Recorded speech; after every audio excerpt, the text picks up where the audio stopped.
আসসালামু আলাইকুম। আমার ইউটিউব চ্যানেলে আপনাদেরকে সবাইকে স্বাগতম। আমাকে হয়তো খুব বেশি চিনবেন না, কারণ আমি ফেসবুক বা ইউটিউবে তেমন সরব কখনোই ছিলাম না। এই বাংলাদেশে যে ছাত্রদের আন্দোলন সংগ্রাম চলছিল, ওখান থেকে বেশ সক্রিয় হওয়ার চেষ্টা করেছি। আমার নাম আমিনুল ইসলাম সুমন। আমার দেশের বাড়ি ঝিনাইদহ, শৈলকুপা থানায়। আমি এখন আমেরিকার ম্যাসাচুসেটস অঙ্গরাজ্যের বস্টনে বসবাস করছি। অনেক দিন ধরে আমার স্ত্রী এবং সন্তান একটা ইউটিউব চ্যানেল খোলার জন্য ইনসিস্ট করে আসছে, কিন্তু কখনো করা হয়নি। ভাবলাম আসলে করা উচিত। আমি পলিটিক্যাল হিস্ট্রি বা হিস্ট্রি পছন্দ করি, অনেক সময় আলাপ আলোচনা করি, যে কারণে ওরা বলে যে আমার যে কথাগুলো এখানে সেখানে বলি, সেটা না বলে কেন একটা ইউটিউব চ্যানেল খুলে সবার মাঝে না বলি। যাই হোক, আমি আমার চ্যানেলের নাম দিয়েছি পিস হান্ট। আসলে আমরা মনে হয় সবাই শান্তির খোঁজে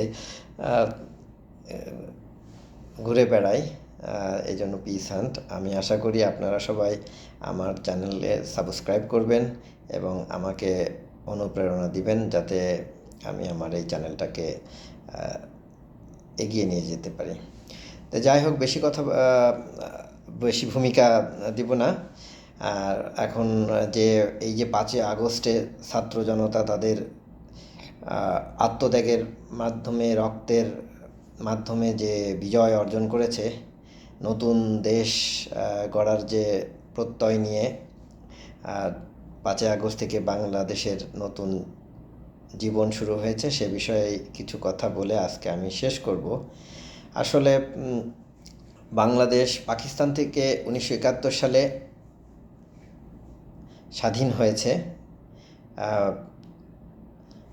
কিন্তু এই 1971 সালের পর থেকে স্বাধীন হলেও বাংলাদেশের গণতন্ত্র বা স্বাধীনতা খুঁড়িয়ে খুঁড়িয়ে চলেছে। এটাকে প্রকৃত অর্থে স্বাধীনতা বলা যায় কি না আমি জানি না। যাই হোক, অতীত নিয়ে খুব বেশি কথা না বলাই ভালো। এখন যে 5ই আগস্ট বাংলাদেশের ছাত্র সমাজ যে বিজয় আমাদেরকে এনে দিয়েছে, সেই বিজয়ে আমরা এখন কেমন বাংলাদেশ দেখতে চাই, আজকে আমার চ্যানেলে এ বিষয়েই আপনাদের মাঝে আমি অল্প কয়েকটা পয়েন্ট বলে শেষ করব। আমি প্রথমেই বলতে চাই, আমি একটা ন্যায়ভিত্তিক সমাজ ও রাষ্ট্র দেখতে চাই, যেখানে কোনো মানুষের বংশ পরিচয় বড় হবে না। একটা মানুষকে তার কর্ম ও আচার আচরণ দিয়ে বিচার করা হবে। আল্লাহ কোরআন করিমে সূরা 43 নম্বর সূরা আল হুজরাত 13 নম্বর আয়াতে বলেছেন, হে মানুষ, আমি তোমাদেরকে এক নারী ও এক পুরুষ থেকে সৃষ্টি করেছি, আর তোমাদেরকে বিভিন্ন জাতি ও গোত্রে বিভক্ত করেছি, যাতে তোমরা পরস্পরকে চিনতে পারো।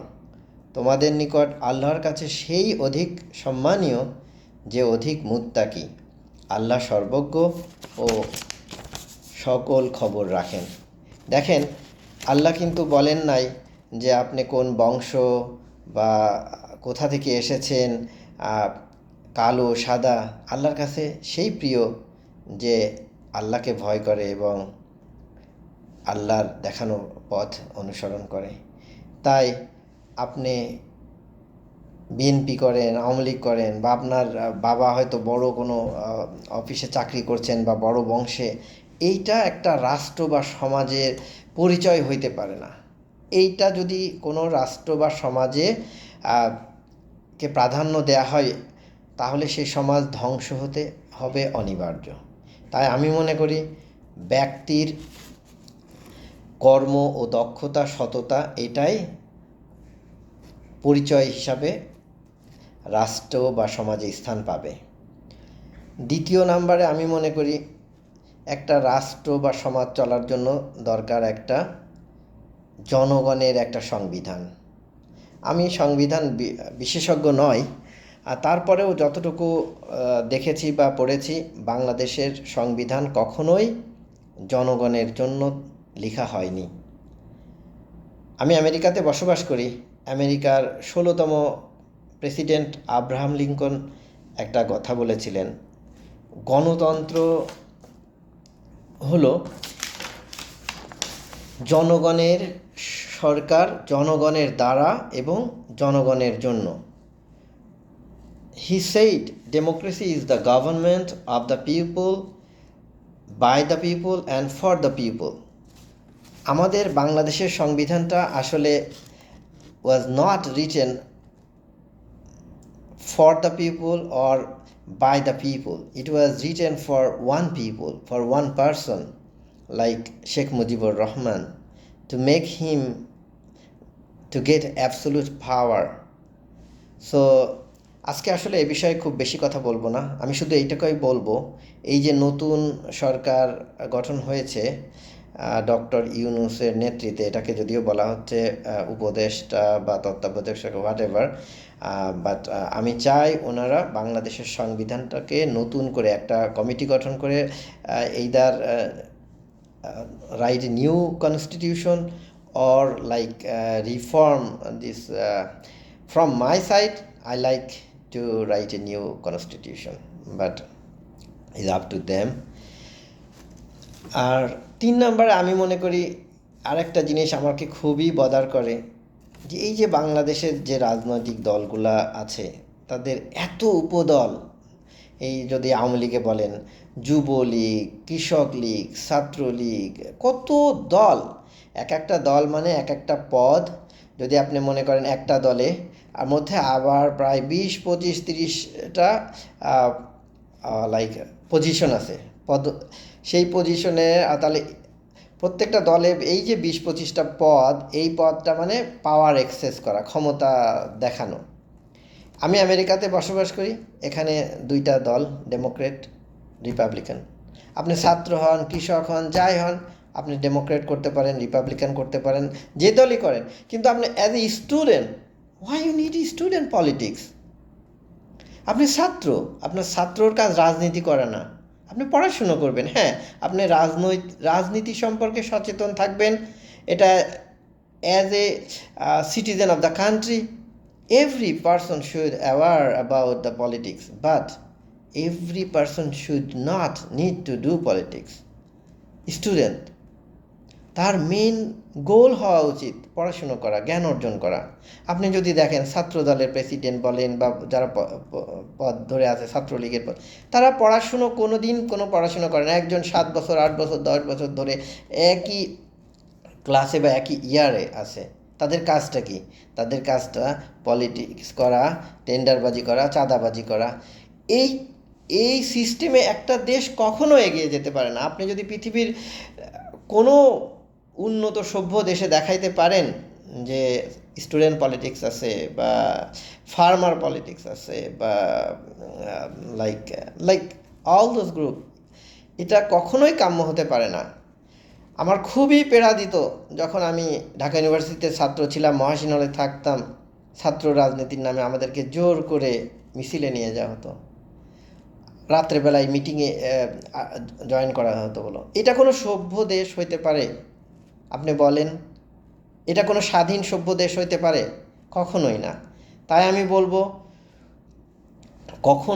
কোনো রাজনৈতিক, এখানে আমি 2টা পয়েন্টকে এক করে বলতে চাই, কোনো রাজনৈতিক দলের উপদল থাকবে না। বিএনপি, আওয়ামী লীগ, জাতীয় পার্টি, যে দলগুলোই হোক আপনি করেন, আপনি ছাত্র, আপনি বিএনপি করতে চান করেন, কিন্তু ছাত্রর নাম দিয়ে শিক্ষা প্রতিষ্ঠানে আপনি রাজনীতি করতে পারেন না। আপনি ছাত্র অবস্থায়ও বিএনপি করতে পারেন বা আওয়ামী লীগ করতে পারেন। আর আপনি কৃষক, হ্যাঁ আপনি কৃষক, আপনার কৃষক দল করে পদ নেওয়ার দরকার নেই, আপনি আওয়ামী লীগ করেন, বিএনপি করেন। আপনি কিভাবে, এই দলগুলো থাকা উচিত না, এই ছাত্র রাজনীতি কোনো শিক্ষা প্রতিষ্ঠানে থাকা উচিত নয়। এবং দলীয়, আমি 5 নম্বর পয়েন্ট বা এটাকে 4 নম্বর পয়েন্ট বলা যায়, 4 নম্বর পয়েন্টে আমি বলতে চাই, দলীয় স্বার্থে কোনো পদ সৃষ্টি করে বা কোনো নিয়োগ দেওয়া উচিত না। এটা কোনো সভ্য রাষ্ট্র হইতে পারে না। হ্যাঁ, আপনি বলতে পারেন, আমি আমেরিকাতেও দেখেছি যে একটা সরকার পরিবর্তনের পর কিছু কিছু পোস্ট যেগুলো সরকার চালাতে দরকার অবশ্যই, যেমন অ্যাটর্নি জেনারেল, এইটা আপনি ডেমোক্র্যাট গভর্নমেন্ট ফর্ম করলেন আর সেখানে রিপাবলিকান সেন্টিমেন্টের একজন অ্যাটর্নি জেনারেল রাখলেন, এটা হতে পারে না। তো কিছু কিছু সেট আপ, কিছু কিছু পদ সরকার পরিবর্তনের সাথে সাথেই চেঞ্জ হবে সরকার পরিচালনা করার সুবিধার্থে, এটা কাম্য। কিন্তু আপনি say bottom to top everything will change is not accepted, is not expected. So তাই এই নতুন সরকারের কাছে এটাও আমার দাবি যে আপনারা যেন এমন কোনো সিস্টেম তৈরি করেন যেখানে আসলে এই সরকার পরিবর্তনের সাথে সাথে সেই একটা পিয়ন থেকে শুরু করে সব কিছু নিজের দলের লোকদেরকে ঢোকানো, বা মনে হয় যেন একটা লুটতরাজ সব, সে এটা কোনো রাষ্ট্র, সভ্য রাষ্ট্র বা হতে পারে না, বা সেই রাষ্ট্র বেশি দিন টিকতে পারে না। আরেকটা, এটা সম্পূর্ণ আমার ব্যক্তিগত মতামত, আমি মনে করি বাংলাদেশটাকে 4টা বা 5টা প্রদেশে ভাগ করে তাদের প্রাদেশিক সরকার গঠন করা উচিত। এটা একসময় জেনারেল হোসাইন মোহাম্মদ এরশাদ, যদিও তাদেরকে স্বৈরাচার বলা হতো, কিন্তু এই স্বৈরাচার হাসিনা যেভাবে দেশ চালিয়েছেন তার কাছে জেনারেল এরশাদের স্বৈরাচার আর স্বৈরাচার বলা যায় না। উনি এবং উনি মারা গেছেন, ওনাকে নিয়ে আমি কোনো অসম্মান করে কিছু বলতেও চাই না। আমি শুধু এইটুকুই বলবো, উনি বলেছিলেন এক সময় যে বাংলাদেশকে প্রাদেশিক ভাগে ভাগ করে রাষ্ট্র। আমি এটা একমত যে আমি বাস করি ধরেন ঝিনাইদহতে, কেন আমাকে ঢাকায় যে সব কিছু করতে হবে? আমি কোরিয়াতে দীর্ঘ 5 বছর বসবাস করেছিলাম। কোরিয়াও একটা ছোট্ট রাষ্ট্র, কিন্তু ওটাও প্রাদেশিক ভাগ করে প্রাদেশিক সরকার বা সেভাবে রাষ্ট্র পরিচালনা করা হয়। এতে কি হয় যে ক্ষমতার একটা ব্যালেন্স হয়, যে ধরেন আপনি পাওয়ারে আছেন, এই যে ইভেন আমাদের পাশের দেশ ইন্ডিয়াতে দেখেন, আমি আই থিঙ্ক 31 or 32 স্টেট।